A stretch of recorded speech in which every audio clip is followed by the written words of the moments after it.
uma boa noite para todos. Percebi que temos colegas novos aqui em relação ao encontro de ontem. Também uma alegria aqui estar dividindo esse espaço com o Rubens. Ainda estou no meu tempo, viu, Rubens? Que ainda são 19h59. Né?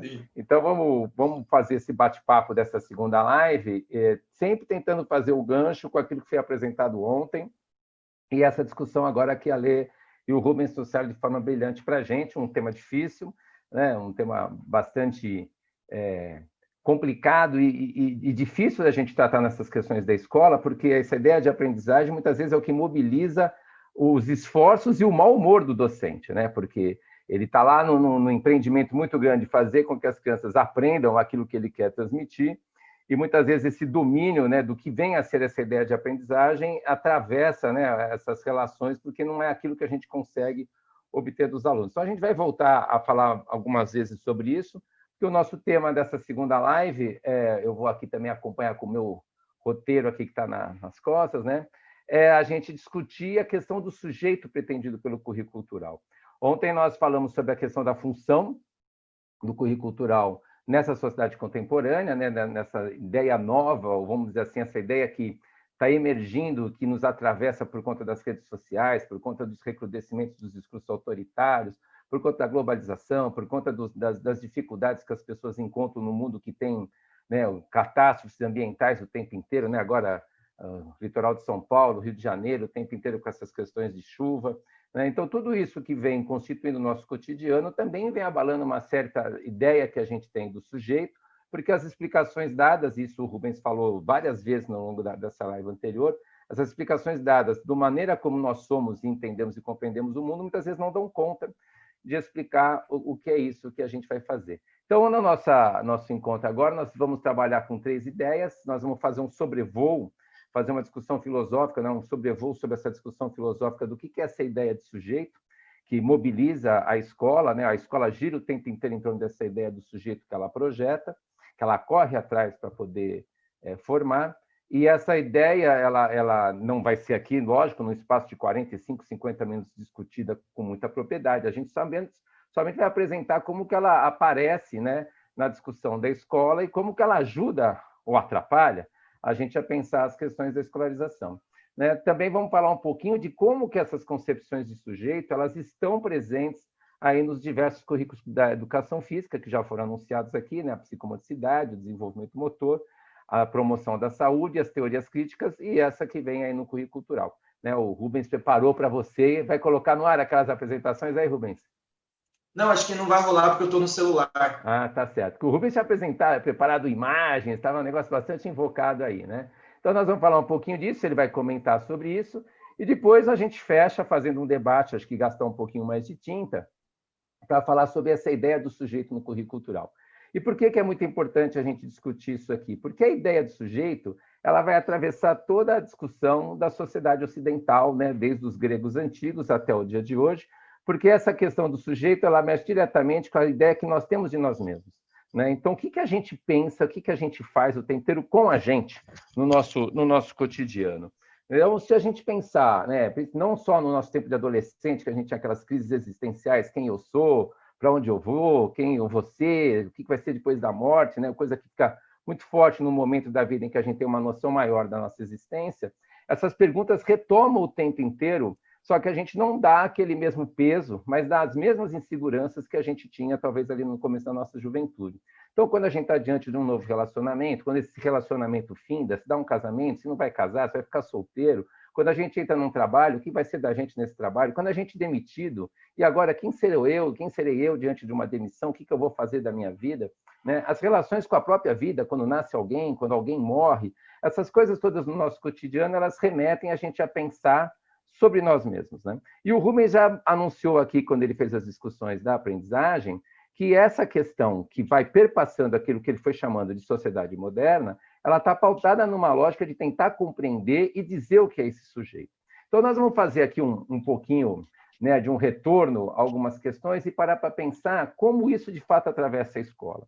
Porque se o sujeito, todas essas questões, né, essa questão do sujeito que se apresenta para nós nos leva a uma série de dúvidas, a questão é, esse sujeito que chega à escola, que sujeito, nós professores, nós enquanto escola, a escola enquanto um aparelho de Estado, né? A escola enquanto um projeto de sociedade, o que ela quer desse sujeito que chega. É mais ou menos para quem aqui é pai ou mãe nos acompanha, tio, padrinho, etc. Quando nasce um bebê, a gente olha para aquele bebê, põe ele no colo, lindo e maravilhoso. Bom, isso aqui é o futuro da humanidade. Meu Deus do céu, o que é o futuro da humanidade, né? Então, a escola também vai passar por isso. Porque a partir do momento que eu determino aquele sujeito que eu quero formar, toda a estrutura da escola vai girar em torno disso, né? Quais são os conhecimentos que eu vou selecionar para que essa criança, ao entrar na escola, acesse, assimile, faça o que com esse conhecimento para que ela seja alguma coisa? Quais os exemplos que eu vou dar? Como que eu vou organizar minha aula? Como que eu vou estruturar os espaços da escola? Tudo isso implica no tipo de sujeito que a gente está pensando. E muitas vezes a gente nem para pensar nessas coisas. Nós, docentes, né, pela nossa formação na própria escola e depois na faculdade, e ao longo das nossas formações que a gente faz em cursos talvez como esse, essa questão não é discutida. A questão simplesmente é dada, ó, vai lá, ensina isso, que vai acontecer aquilo. Vai lá, melhora a aptidão física do aluno, vai lá e melhora as habilidades esportivas do aluno, vai lá e faz isso, faz aquilo. E a gente não para pensar que projeto é esse, né? Simplesmente a gente acha que isso é o legal e tudo bem, né? Então, essa ideia inicial, ela ajuda a gente a pensar como é importante o debate hoje, né? O debate hoje nessa questão do sujeito aqui nesse nosso evento, né? Então, aquilo que a gente quer fazer vai depender daquilo que a gente pensa que é o sujeito. E, afinal, o que é o sujeito? Nós não estamos falando aqui do sujeito da análise sintática, né? Nós não estamos falando daquele sujeito, apesar que ele também implica na maneira como a gente pensa, né? Não é o sujeito, o verbo, o predicado, né? Nós estamos falando do sujeito como uma entidade, né? Uma entidade que percebe uma outra entidade que não é ele, né? Com o qual ele se relaciona, o objeto com aquilo que se relaciona.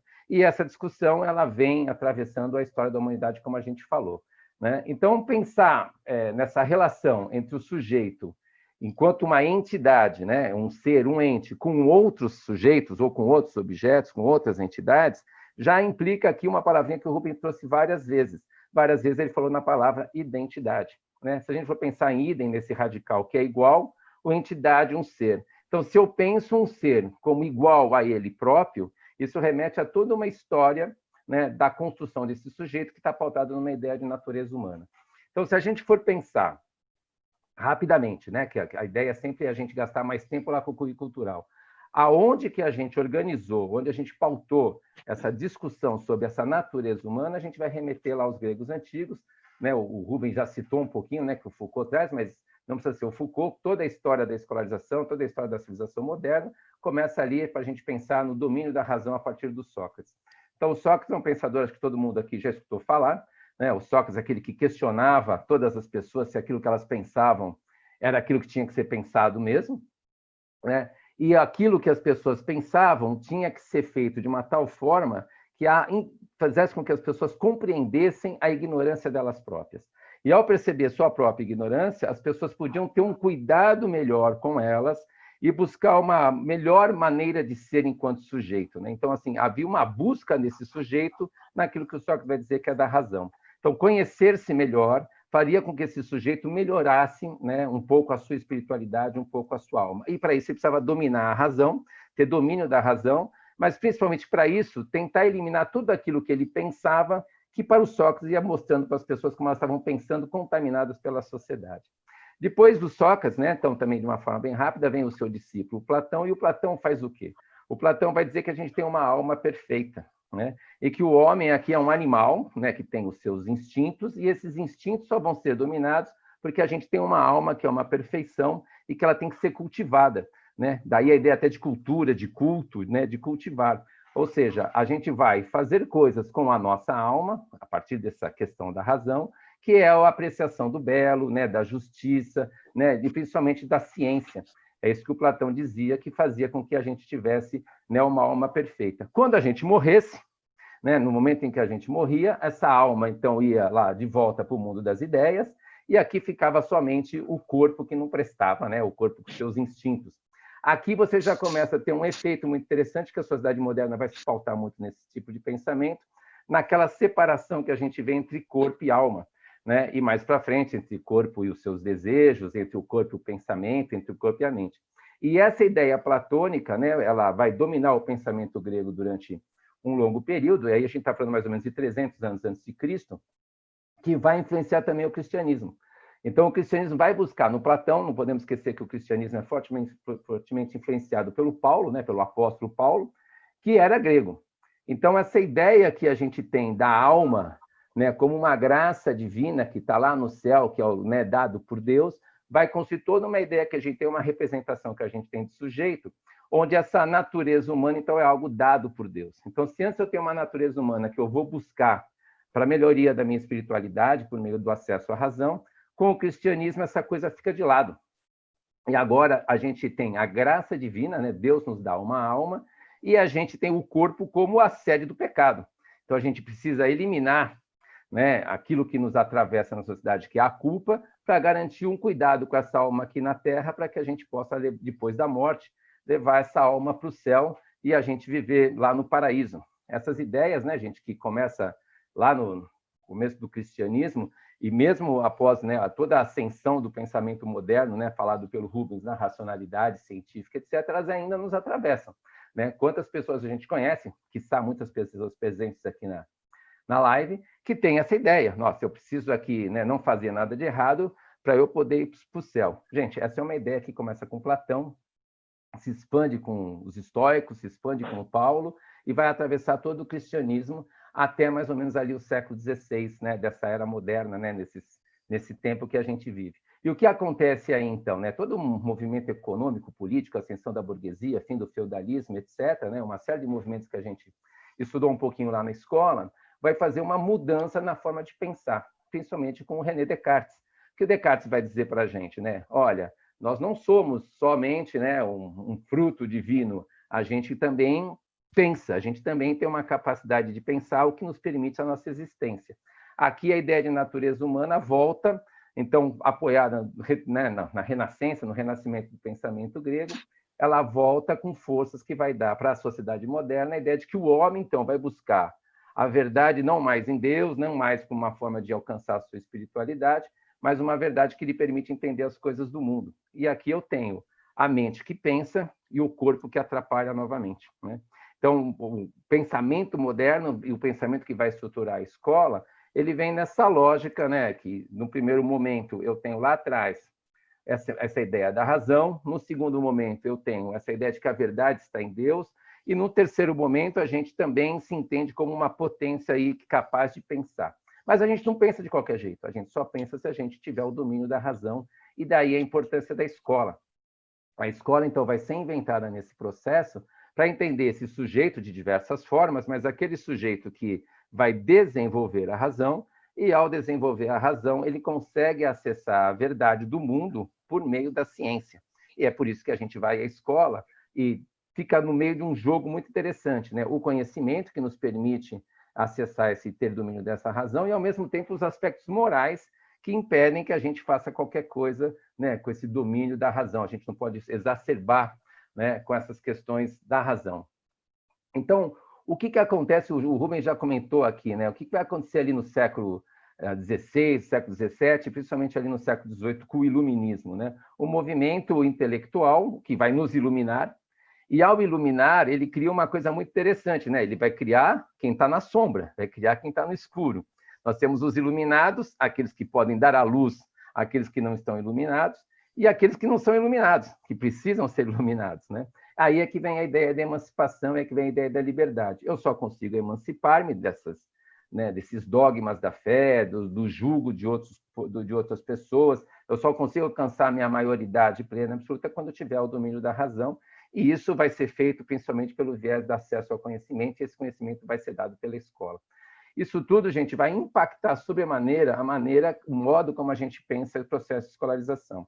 Por quê? Porque nós temos criança que nasce nua e crua, né? É um ser vazio, oco, em que a gente sabe que ela tem um potencial de se desenvolver, ela tem uma potencialidade de sair de um lugar e chegar no lugar já dado, né? O Rubens e a Lê falaram sobre isso, onde a gente vai atuar sobre eles para o desenvolvimento, né, da sua capacidade de pensar, sua capacidade de se locomover, né, a sua capacidade de trabalhar com os seus próprios afetos e deixar com que essa razão, então, possa dominar a maneira como a gente pensa o mundo. E aqui eu reforço o que o Rubens disse lá atrás, não estamos negando a ideia do pensamento racional, ninguém está dizendo isso, mas estamos dizendo que tem coisas para além disso e que, principalmente, essa forma de pensar, ela também é constituída ao longo da história, né? O homem não descobriu uma verdade plena absoluta, né? Ele também, historicamente, foi produzindo esses modos de pensar.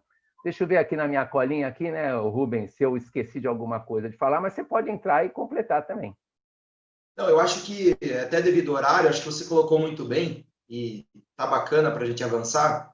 Eu só queria reforçar, assim, pode parecer para alguns pouco clara essa relação entre os filósofos e os impactos na escola. Até porque, devido ao tempo, né, a necessidade de acelerar o processo, deixar ele mais didático. Entretanto, ainda que jamais tenhamos tido qualquer contato com o pensamento dessas pessoas, elas impactaram profundamente a sociedade como ela é hoje, e como um todo, em especial a escola. Logo, nós pensamos a partir dessas pessoas, tenhamos estudado elas ou não, né? Então, acho que é importante marcar isso, para não dar a impressão que a gente está aqui filosofando e longe do campo da educação.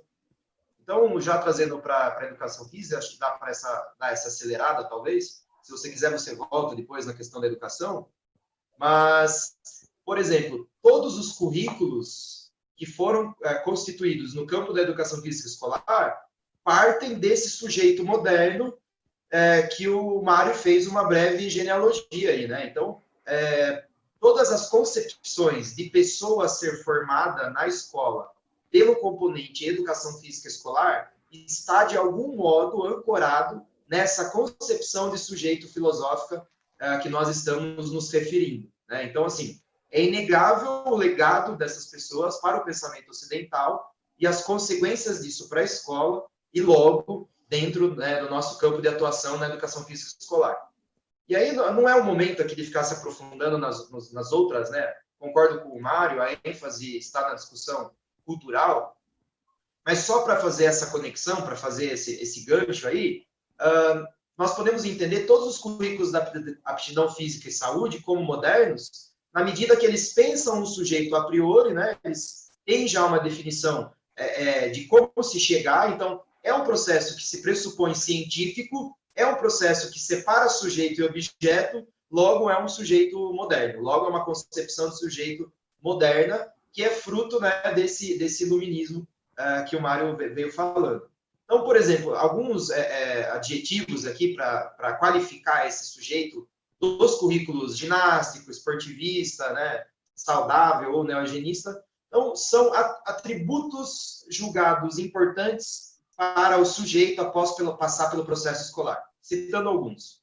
Então, precisamos de um sujeito competitivo, um sujeito higienizado, um sujeito trabalhador, um sujeito vitorioso, um sujeito com movimentos padronizados e coordenados, um sujeito dócil, um sujeito acrítico, um sujeito criativo, inteligente, claro, criatividade e inteligência a serviço, né, da composição social, um sujeito emocionalmente equilibrado, um sujeito socializado, também numa concepção acrítica, ou seja, de adequação à realidade dada, social dada, não de contestação. Tá? Então, são algumas visões possíveis de um sujeito pretendido pela escola que são frutos dessa concepção moderna.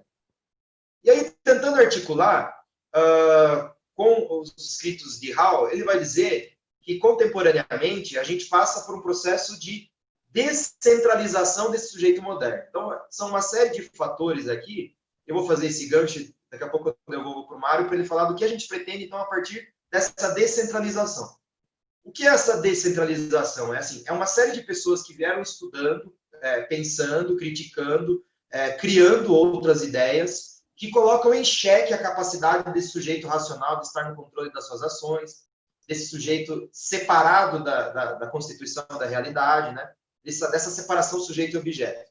Então, a primeira delas é a releitura dos escritos de Marx, né? Principalmente pelos neomarxistas estruturalistas. Então, assim, quando Marx vem dizer que nós somos fruto de um processo histórico, né? Quando ele vem com a ideia do materialismo histórico, ele coloca em xeque a razão moderna, a razão liberal moderna, né? Ele vai dizer que nós não somos esses seres racionais né, como o liberalismo pregava. E sim, nós somos fruto de uma constituição histórica, de uma sociedade dividida em classes. Bom, esse é o primeiro descentramento citado por Stuart Hall. Esse descentramento, na educação física, dá origem para os currículos críticos, né? Claro que ali com diversas concepções, né? A gente está tentando ser breve aqui, mas, de alguma maneira, o pensamento marxista vai influenciar as concepções críticas, mesmo que elas tenham divergências e inspirações posteriores um pouquinho diferentes. Mas, ainda assim, há uma ideia que separa sujeito e objeto. Há uma ideia científica por trás. O sujeito já não é mais o detentor, né, do controle do processo, uma vez que ele é produzido por um processo, né, pelo materialismo histórico, né, nessa divisão de classes. Mas o sujeito, ele pode, via razão, e aí há um retorno do pensamento racional, ele pode se emancipar da ideologia liberal, da ideologia capitalista. Então, primeiro, que é um pensamento que busca um retorno da razão, de alguma maneira, e é um pensamento que, ainda assim, pensa um sujeito independente, capaz de agir de uma forma independente das estruturas de poder, capaz de atuar de volta nessa estrutura de poder de uma maneira consciente. Então, o que se pressupõe? Um sujeito crítico ao capitalismo, um sujeito racional, um sujeito científico e um sujeito consciente da sua classe social. Ainda que nós tenhamos profunda afinidade com esse pensamento, e nós acreditamos que, nos tempos atuais, eles são potentes e necessários para se pensar a realidade, ainda assim ele encontra alguns limites, né? Então, voltando com o Stuart Hall apresenta outros descentramentos que vão colocar em xeque a própria concepção marxista de realidade, de sociedade. Então, por exemplo, para citar alguns aqui, né, e passar a bola. Quando Freud inventa a ideia de inconsciente, né, que algo nos move, que está para além da nossa capacidade de racionalizar, ele quebra um pouquinho essa ideia do nosso controle, né? Então, ele começa a infringir ali os ataques à concepção moderna de sujeito. A virada linguista estruturalista, ou seja, quando os linguistas estruturalistas vêm dizer que nós somos formados enquanto sujeito numa estrutura que nos é prévia, né? Uma estrutura, veja que ainda há um ranço científico, mas é esse processo, né, de romper com a racionalidade moderna. Então, supostamente, os estruturalistas, existe uma estrutura, que é a linguagem, e ela nos compõe enquanto sujeito, né? Por fim, mais alguns movimentos. Foucault, quando ele vai apresentar a genealogia do sujeito moderno, né, quando ele vai trazer alguns conceitos para mostrar como que a gente vai se formando em relações de poder, ele também rompe com esse sujeito moderno. E, por fim, os avanços identitários, político-identitários, como, por exemplo, o movimento feminista, que vai mostrar que o privado, né, o que acontece no âmbito da casa, também é um processo de subjetivação, ou seja, o privado é público, né? Então, se há estruturações privadas na vida familiar que são opressivas, é porque elas refletem uma constituição social que está para além, né, dessa constituição familiar. Então, também coloca em xeque, né, essa ideia moderna de sujeito. E eu acrescentaria, para finalizar, um pouquinho a filosofia deleuze-guattariana, que vai dizer que nós desejamos as coisas a partir de processos de agenciamento. Então, nós queremos as coisas a partir de uma série de maquinações sociais que também nós não temos total controle, e eu diria até que nós temos pouquíssimo controle, né? Então, nosso desejo é agenciado para a constituição do capitalismo. Então, nós desejamos o modo de vida. Então, ninguém foi enganado, por exemplo, quando a gente reclama dos políticos que nós elegemos, né?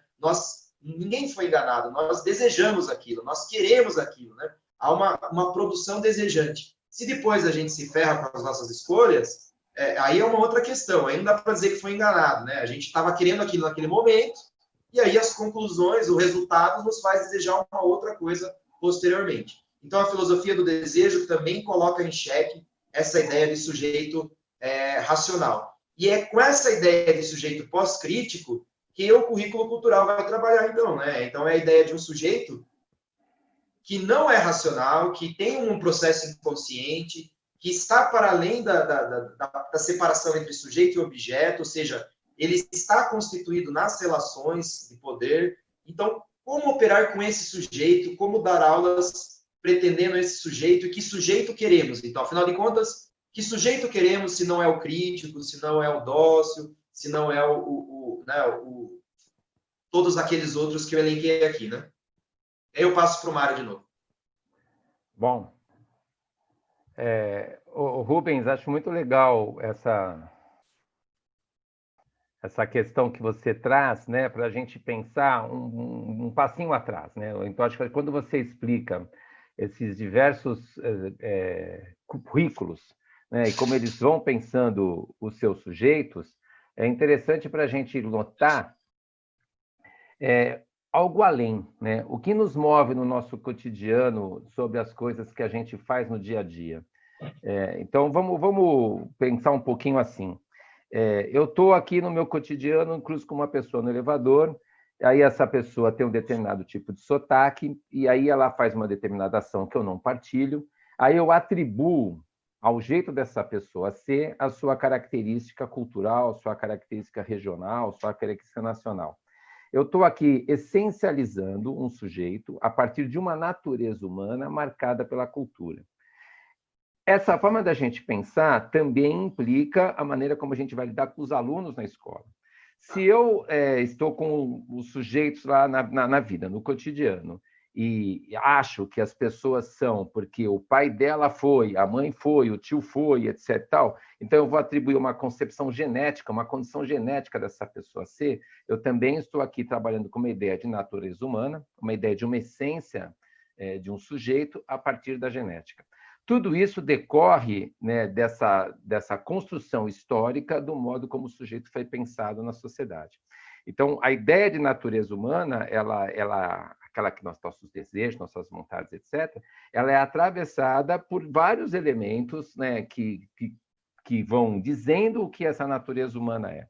Quando a gente trata com esses filósofos que você citou, alguns que a gente falou aqui de uma forma corrida, todos eles vão influenciar as pessoas do campo da psicologia, do campo da sociologia, do campo da didática, a formular questões, teorias, né, que explicam esse modo como o sujeito está no mundo. E você citou várias bastante interessantes. Então, o Piaget, para a gente pegar um que a própria Ale comenta, ele parte de uma ideia de que esse sujeito é um sujeito da consciência, né? Esse sujeito é um sujeito que tem uma possibilidade de desenvolvimento da sua racionalidade. O Vygotsky vai partir de uma outra lógica, né? Que essa racionalidade ela é desenvolvida a partir da inserção desse sujeito mediado pela linguagem da cultura. O que nós estamos trabalhando aqui é com uma concepção de que esse sujeito ele também é produzido, mas ele é produzido a partir dessa teia muito complexa onde ele está inserido, essa teia de saberes, né, que dizem o que o sujeito é, e de modos que regulam o comportamento dele ser. Então, quando você citou lá na outra live a questão de você fazer uma reflexão, você só pode fazer uma reflexão a partir dos discursos que estão produzidos, dos saberes que estão produzidos sobre aquilo que você está refletindo. Então, se eu sou um professor reflexivo, eu só posso refletir dentro dos discursos pedagógicos, né, ou dos discursos morais, dos discursos disciplinares, que estão ali atravessando a escola. Isso daí faz com que a gente atue de determinada maneira muito para além daquilo que está projetado pelas próprias propostas curriculares. Então, a proposta curricular, as teorias desenvolvimentistas, as teorias psicomotoras, a ideia de uma promoção da saúde, uma ideia de aptidão física, né? As pedagogias críticas, ou essas que a gente vem discutindo pós-críticas, ela também organiza a sua maneira de pensar e atuar em cima de uma certa concepção de sujeito. Mas isso não impede, muitas vezes, do professor atuar com os seus alunos atravessado por concepções de sujeito que são muito mais fortes e que estão enraizadas nele, mas que também são frutos do mesmo processo de construção do pensamento. Ou atravessado por essa essência dada por Deus, né, uma verdade já marcada por uma questão religiosa, ou uma essência dada pela genética, ou uma essência dada pela cultura. Então, muitas vezes, as nossas relações com os alunos no âmbito do cotidiano da aula, ela precisa ser compreendida no modo como a gente aprendeu a pensar sobre esse sujeito. Se a gente não fizer isso, né, a gente vai fazendo um jogo meio estranho. Do lado de cá, eu proponho uma prática pedagógica que está ancorada numa certa ideia, Mas na maneira que eu conduzo a minha relação com esses sujeitos, eu esqueço disso que está aqui, e aí eu vou muito mais pela maneira como aquilo está enraizado dentro de mim e eu não enxergo. Amanhã, né, na live, a gente vai discutir um pouco dessas questões dos princípios ético-políticos dos professores. Ontem eu falei que é mais fácil você reconhecer o currículo cultural pelo aquilo que os professores fazem do que propriamente por um modo de dar a aula, né? Envolve essa questão. Ou seja, o professor tem que saber, né, no lidar com os alunos, no lidar com o conhecimento, no lidar com a escola, quais são as concepções que ele tem de sujeito, para ele poder, então, fazer um trabalho coerente com aquilo que ele está acreditando. Acho que, de falado isso daí, a gente, então, pode avançar um pouquinho para a ideia, então, o que é esse sujeito que o currículo cultural está pensando, que também está projetando? Ora, é um currículo, seja ele uma máquina desejante, é um currículo que pensa o sujeito também como construído nesses dispositivos, né, dessas relações entre os discursos que dizem o que o sujeito é e as formas como ele pode ser. A gente pensa que é possível que as práticas que a gente vai fazer na escola promovam, produzam teias, produzam, né, ações sobre o sujeito que permitam que ele tenha uma atitude, vamos dizer assim, solidária, não fascista, né, com essas formas diversas de opressão que ocorrem na sociedade e que estão dentro das práticas corporais. Se vocês lembrarem do que foi dito ontem, né, pelo Marcos e por mim, nós estamos assim, ó, não existe prática boa e prática ruim. Quando a gente traz o passinho do maloca, quando a gente traz a capoeira, quando a gente traz o funk, a gente não só traz para reconhecer e validar aquela cultura que está lá no campo da vida dos alunos, mas a gente traz também para questionar o modo de produção dessas culturas, o que elas fazem com os seus sujeitos, como ela regula a vida dos seus sujeitos. E em todas elas, em qualquer relação social, tem formas mais incisivas ou um pouco mais suaves de dominação. É aqui que a gente tem que trabalhar. Então, há um texto que eu indicaria a leitura, me foge o nome agora, mas há um texto do Michel Foucault, que o Foucault foi um grande ativista, né, tanto quanto intelectual, mas muito coerente com as suas produções intelectuais, o seu ativismo político. Em 1979, há um caso, né, o chamado Boat People, ou seja, um barco de pessoas que ficou meio que à deriva ali no Mediterrâneo, com chineses, com tailandeses, que eram imigrantes que estavam em situações irregulares ali, envolvidos com pirataria humana, etc. Gente, estou falando de algo que aconteceu há 41 anos atrás e que agora ainda é recorrente.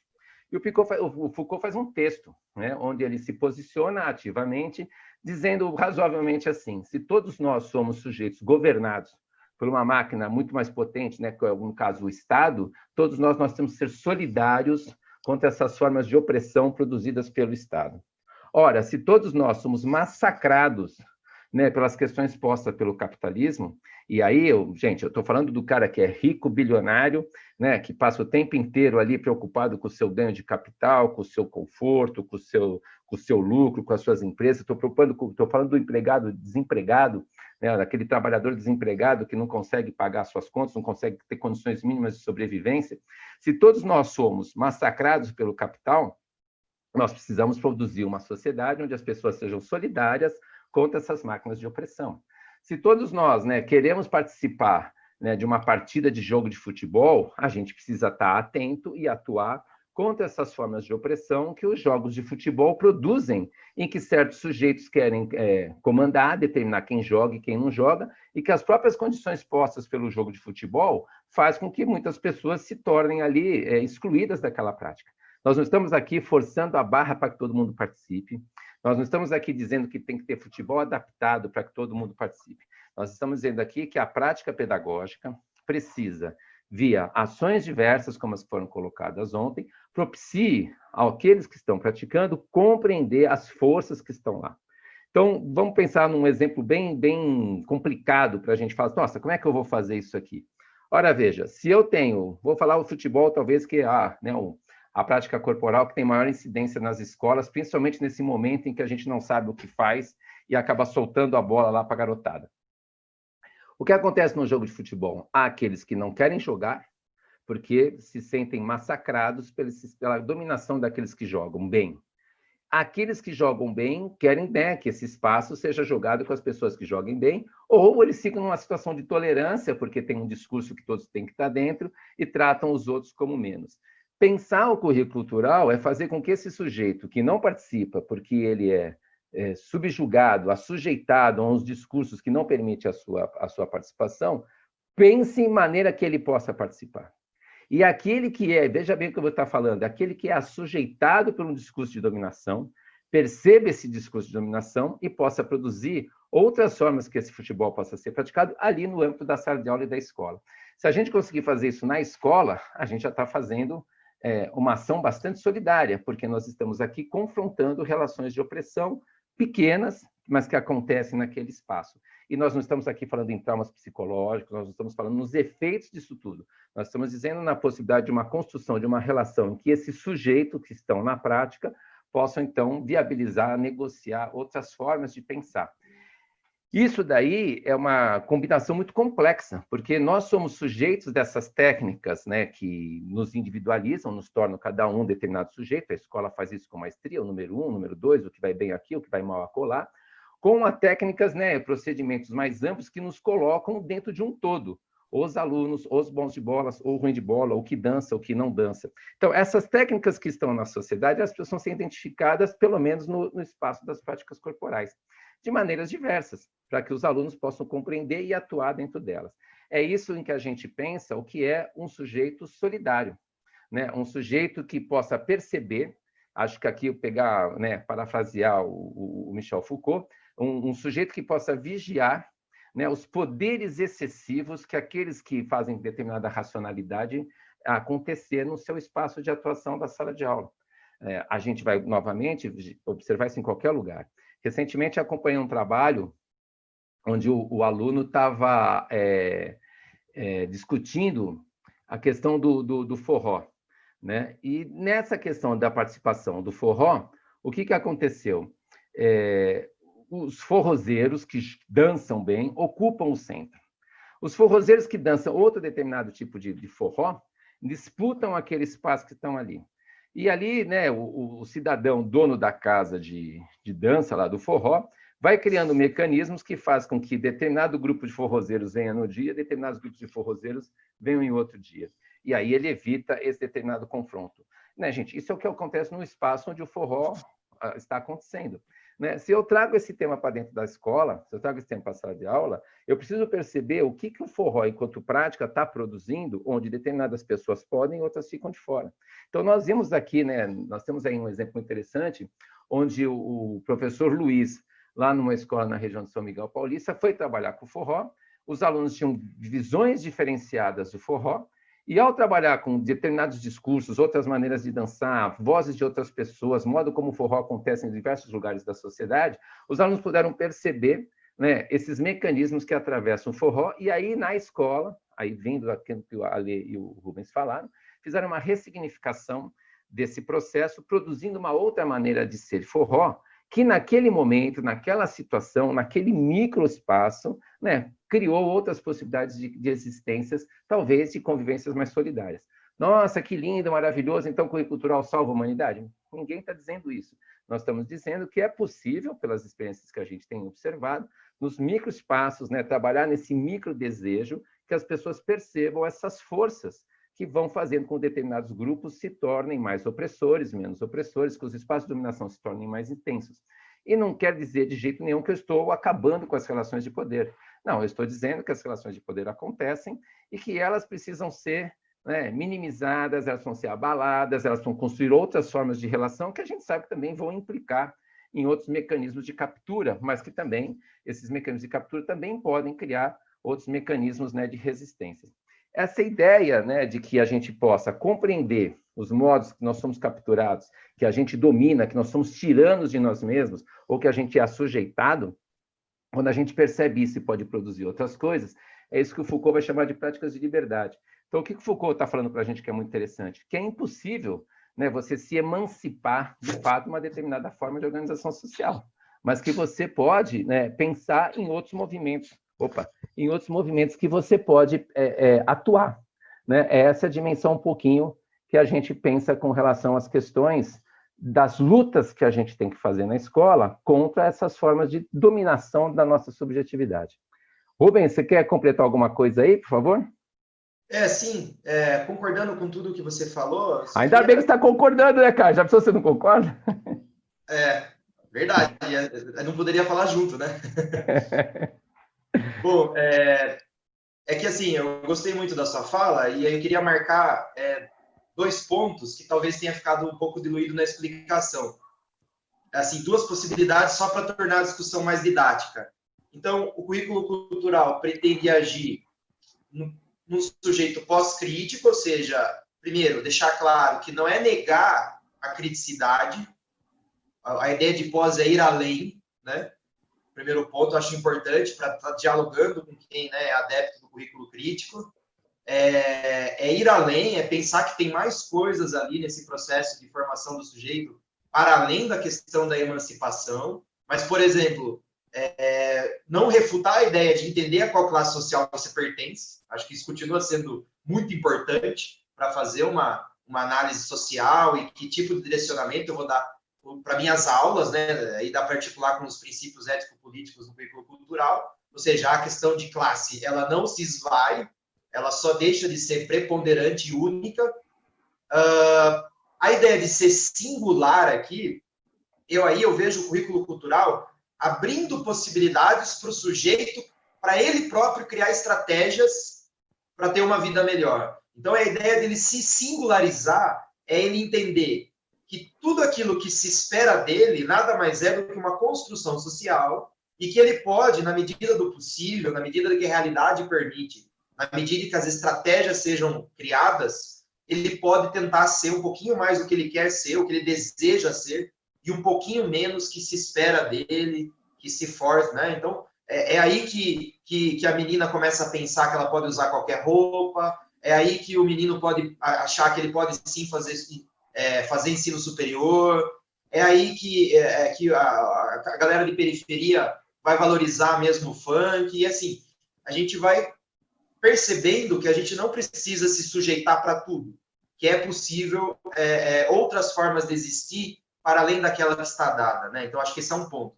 Mas um outro ponto que você também comentou, mas na nossa explicação talvez não tenha ficado marcado, é que o currículo cultural também abre a possibilidade para aquele que é autoritário entender que ele não é o dono da razão, né? Que ele não é o dono do mundo, E aí você pode encontrar o autoritário em qualquer canto, assim. Você pode estar dando aula numa escola marginalizada, né? Para o pessoal que tem uma série de necessidades, e ainda assim você vai ter o aluno lá extremamente fascista, que pretende uma realidade a partir do ponto de vista dele. Inclusive, a gente encontra entre os oprimidos defensores de todo o discurso opressor, né?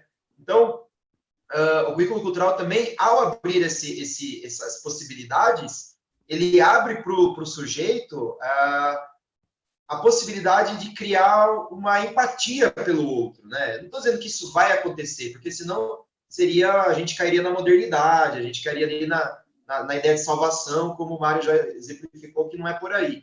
Mas abre sim a possibilidade que, ao entrar em contato com a realidade do outro, eu tema menos o outro, porque na origem do ódio, na origem do preconceito, na origem do medo, tá o estranhamento com o diferente, né? Então, vai se construindo uma ideia do outro enquanto inimigo, que, ao ser apresentado para outros discursos, esse outro vai sendo outra também. Então, são outras realidades que vão se colocando ali nas aulas para amenizar essa construção do inimigo, né? Então, para mostrar que muitas vezes nós estamos no mesmo barco. Às vezes não, por isso que são 2 possibilidades, aí eu queria marcar 2 possibilidades distintas, né? Tem gente que vai entender que ele faz parte do lado mais fraco e que ele vai ter que lutar para ter uma vida melhor mesmo. E tem gente que vai começar a entender que, apesar de ele estar num lado de força, em alguns momentos ele está no lado da força, eu acho que a gente nunca é a diferença o tempo todo, tem vários momentos que nós somos identidade, nós somos, né, fazemos parte desse discurso maior, né, vai perceber que você não precisa, para viver bem, estar sempre oprimindo, criando o outro como inimigo, destruindo. Então, vai abrindo a possibilidade também de outra construção social a partir, né, da micropolítica, né, como o Mário colocou. Então, é a ideia de que essa capilarização ela é capaz de promover, sim, uma alteração social na medida que o sujeito vai se constituindo como solidário, como singular e como não fascista, né? Então, acho que são coisas que vão se complementando, né, na formação desse sujeito. Agora, como formar esse sujeito é uma questão, né, que eu acho que a semana do semestre toda vai procurar se aprofundar um pouco mais, né? Então, o GPF tem construído uma alternativa, uma ideia de como se atingir esse sujeito. Mas, assim, ela é uma ideia, né? Também para não cair na ideia de, né, não criarmos uma outra verdade e não cair no erro, né, do pensamento dominante. Acho que era mais ou menos esse complemento que eu queria fazer, Mário. Não, sensacional, né? Acho bastante importante o que você traz, porque a gente tem que sempre pensar aí uma ideia da potência, né? E de que a gente está em busca de que essa vida, né, desses sujeitos não é uma vida qualquer, porque a vida fascista também é uma vida, né? Mas que a gente consiga promover situações na sala de aula, e acho que os exemplos que foram dados ontem, né? E os estudos que já foram feitos no grupo sobre os efeitos, mostram para a gente que é possível, naquele instante, naquela situação específica, ver como os alunos procedem diante dessas questões que se anunciam, né? Como, de repente, ele pode se ver dentro dessas negociações e como que ele pode participar dessas negociações. É claro que isso não é um trabalho fácil, é claro que a fala aqui é bastante bonita, é uma fala aqui bastante empolgante, mas que lá no cotidiano da sala de aula, nós vamos encontrar o tempo inteiro muitas resistências. Né? Então, cada vez mais a sociedade está num movimento produzido, talvez pelas mídias sociais, talvez pelos cultos religiosos, ou como historicamente ela já produziu e continua produzindo, ela vai produzindo guetos. E às vezes a gente não tem a coragem do enfrentamento dessas situações. E aqui eu não estou dizendo que é fazer futebol de mão dada, aqui eu não estou dizendo que quando briga tem que dar a mão, aqui eu estou dizendo que o professor tem que pensar em situações didáticas, em situações de sala de aula. Por isso que aquilo que foi escrito ontem, né, ele não vai buscar isso no YouTube, ele não vai buscar no livro de 1000 jogos e brincadeiras, né? É um professor que é artista do seu currículo, ele é um sujeito ético dessas práticas, porque ele tem esse enfrentamento. Alunos que não vão querer dançar, alunos que vão machucar os outros, alunos que vão ser tiranos de si mesmo, alunos que vão ser apáticos, alunos que vão ser, né, que vão valorizar a ignorância, alunos que vão ser críticos demais com o outro, que vão culpabilizar o outro. E às vezes é muito fácil eu estar lá na prática pedagógica e ficar escutando comentários dos alunos que são bastante interessantes para mim. E aí eu me seduzo, acho que aquilo está lindo e maravilhoso. Não, não, não, não, não. Todo e qualquer discurso produzido, inclusive esse que eu estou produzindo aqui agora, ele também é fruto de determinada complexidade, de determinadas formas de relação que se estabelecem. Então, nós temos que estar atentos a essas questões para o enfrentamento também das coisas que acontecem na aula. Recentemente, a gente viu um caso aqui, né, do professor Pedro, que estava trabalhando com o carimbó, que foi citado ontem um exemplo, e num determinado momento lá, os meninos não querem dançar. Vem um e chega para ele e fala assim, eu não sei dançar desse jeito. E o Pedro fala, você pode dançar de outro jeito? Você consegue dançar de outro jeito? O que você pode contribuir aqui? Então, também a gente tem que começar a olhar, isso vai ser discutido ao longo da semana, a maneira como a gente pensa a prática pedagógica, que geralmente a gente quer que todo mundo faça tudo igual. A gente tem que questionar isso. Né? Não podemos esquecer que a educação física ela foi feita, pensada para governar corpos do ponto de vista, né, dos seus afetos, dos seus controles, assim como toda a escola.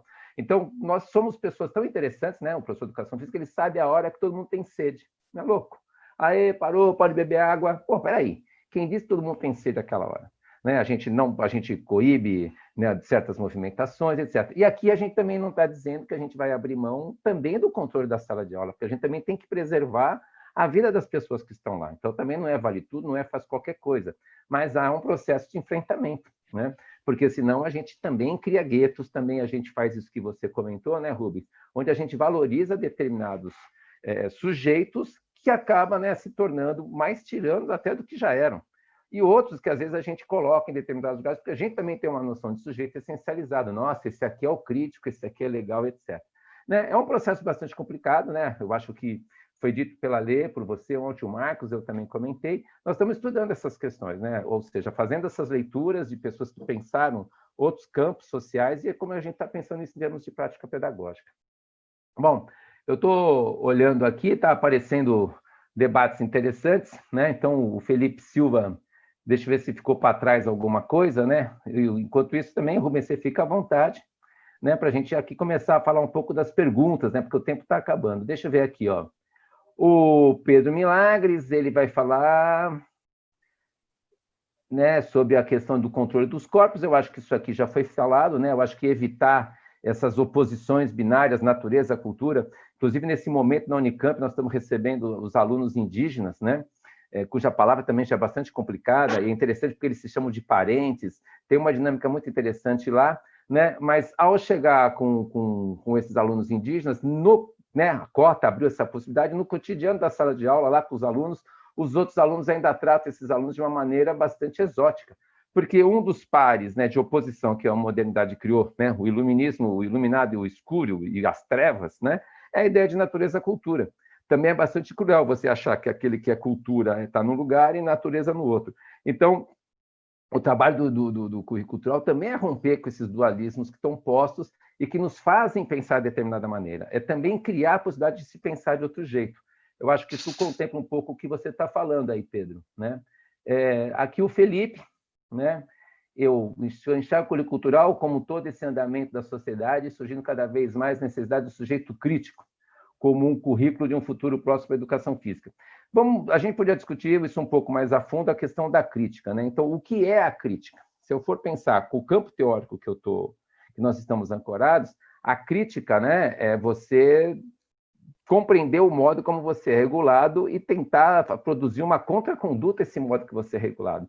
É muito mais uma atitude de resistência do que propriamente a crítica como crítica do que as coisas estão acontecendo aí, né? Não a crítica, o Rubens já falou isso bastante, não a crítica como um processo que vai me emancipar, mas a crítica que me permite me enxergar nos processos de assujeitamento. E quem sabe eu conseguir, né, transitar e produzir outras formas de resistir às maneiras como as coisas não acontecem, né? Aqui a Joyce, né, diz que chegou à conclusão que, apesar de pesquisar e estudar, ainda falta muito. Me sinto constrangida e tal. Não é isso, né, Joyce? Todos nós, né? Eu acho que uma questão central, se a gente for votar no Sócrates, né, o que o Sócrates dizia, que a única coisa que ele sabia é que ele nada sabia. Essa é a função da pesquisa, essa é a função da universidade, né? Essa é a nossa função. O que a gente está fazendo aqui é estendendo para a comunidade aquilo que vem sendo pesquisado. E toda vez que a gente faz uma determinada pesquisa, essa pesquisa tem como função principal abrir lacunas, pensar outras coisas que não foram pensadas, né? Tentar enxergar outras coisas, não simplesmente produzir uma resposta para aquele determinado objeto ou para aquela determinada dúvida que surge, mas principalmente fomentar mais questões. Então, eu acho que é interessante que você perceba, né, a partir do momento que você adote, você abrace, né, essas questões, como que você pode, né, ir caminhando, né, com essas coisas que vão produzindo. É muito importante para a gente, né, que está na universidade, que passamos 25 anos dentro da sala de aula, ver aquilo que os professores produzem na prática e como isso vai fomentando a necessidade de novos estudos. Né, o Marcos contou para a gente ontem como que essa proposta se consolidou, ou está se consolidando, né, a partir do debate o tempo inteiro professor prática, né. A questão do currículo esportivista, né, gente, está aí, o paradigma é dominante, a aptidão física, a aptidão esportiva, ela domina o pensamento da educação física, os currículos de formação estão, em média, aí na faixa de 70% de disciplinas biológicas e pedagógicas do esporte. O discurso da pedagogia do esporte é uma outra coisa, mas ainda é a mesma coisa, porque está dentro do mesmo paradigma, às vezes se associa um pouco às ciências humanas, mas escapa de tudo isso que a gente está falando, né? Agora, lá no espaço da escola, não há dúvida que é um espaço de enfrentamento, como sempre foi, né? O Tomás Hércules, né? Ele vai dizer que sobre a questão de a gente incluir todos os alunos de uma prática dentro do contexto escolar, como quebrar essa cultura, né? Do eu sou bom, não é? Ludicamente. Então, olha aqui, Tomás, Tomás, né? Me perdoe a dúvida. Você já trouxe um discurso pedagógico muito forte da educação física, que é essa ideia do lúdico, né? Isso é um discurso mal apropriado, né? Eu não tenho nenhum medo em dizer isso, né? Acho que é uma leitura muito corrida de uma determinada obra, que é filosófica, que é sobre o pensamento, né, da estrutura, da história do jogo na humanidade, do ponto de vista filosófico, e esse termo do lúdico, do ludens, né? Ele entrou meio como método. Não tem nada a ver, né? Não existe uma metodologia lúdica. É uma coisa que, sabe, não cabe, por exemplo, aqui a gente ficar discutindo que o lúdico é aquilo que arrebata da realidade, isso a gente nem sabe lá o que é a realidade, como já foi citado aqui pelos colegas, né? Então, eu guardo um pouco de reserva para essas questões. Agora, essa ideia da inclusão, ela é bastante interessante, porque se eu penso a ideia de inclusão, eu automaticamente estou dizendo o quê? Que existe um lado certo para se estar. Então, se eu tenho aqui, né, uma sociedade normatizada, uma sociedade que criou uma norma, e eu tenho que pegar esse sujeito que está fora da norma e colocar ele dentro da norma, essa é uma inclusão excludente, porque eu estou trazendo esse sujeito para cá, colocando ele num modo de ser que tem que excluir o que ele é. Então, nós não acreditamos aqui em educação física adaptada, nós não acreditamos nesses processos de inclusão. O que a gente acredita é que a gente precisa balançar as normas, porque a norma é uma linha divisória. Ela produz o anormal e o normal, ela produz o dentro e o fora, né? Se a gente consegue fazer um trabalho que mostre essas linhas, que determina o que é, o que não é, aí a gente não tem que se preocupar com inclusão e exclusão. Agora, é evidente que as relações estabelecidas numa escola pautada, numa sociedade, não vamos ficar pensando que é só escola, né? Mas numa escola pautada, numa lógica operatória, né? De quem está certo, quem está errado, de quem é o disciplinado, não é disciplinado, ela está pautada na própria história da sociedade moderna. A sociedade moderna se construiu sob essa lógica do Estado-nação, de quem nasce, de quem não está fora, do que é, né, o estranho, o que é o estrangeiro, o que é o normal, o que é o anormal, o que é o delinquente, tudo isso está muito colocado na literatura. Pensar diante desses diversos corpos que estão aí é pensar as possibilidades desses corpos, né, romperem com essas questões que estão colocadas. É um bom debate, né? Aqui nós temos o Helder, né, falando sobre a prática do currículo, seria um convite a uma ética de vida, sem dúvida, é uma atitude ética. Mais do que nunca é uma atitude ética, né? É uma forma de se pensar de outro jeito, né? E acho que, como já foi dito ontem, hoje, não melhor nem pior, mas que questione as normatividades que estão postas e que muitas vezes são cruéis. Outras não são, né? Para alguns sujeitos são, outros não, né? Então, bastante interessante aqui, né? Bom, eu acho que o Rick Rosil, né, o meu ex-aluno, está aparecendo aqui também, né? Como pensar esse currículo num país como esse. Meu querido, né, ele só surgiu porque está num momento como esse, né? E esse momento como esse não é só agora, nesses últimos anos, né? Esse momento como esse, como você cita, são os últimos 20, 30 anos, né? Então, a escola também vai negociando sua maneira de ser conforme a sociedade vai se organizando. Ela já teve um intuito no século XIX, ela vai se organizar no século XX de um jeito, ela vai criar várias formas de pensar a educação no século XX, e tudo aquilo que vai sendo produzido vai gerando sempre outras situações. Então, não há uma resposta definitiva, né? Toda vez que há uma situação de resistência, aquele grupo que está relativamente no controle do exercício do poder vai tentar controlar essa resistência.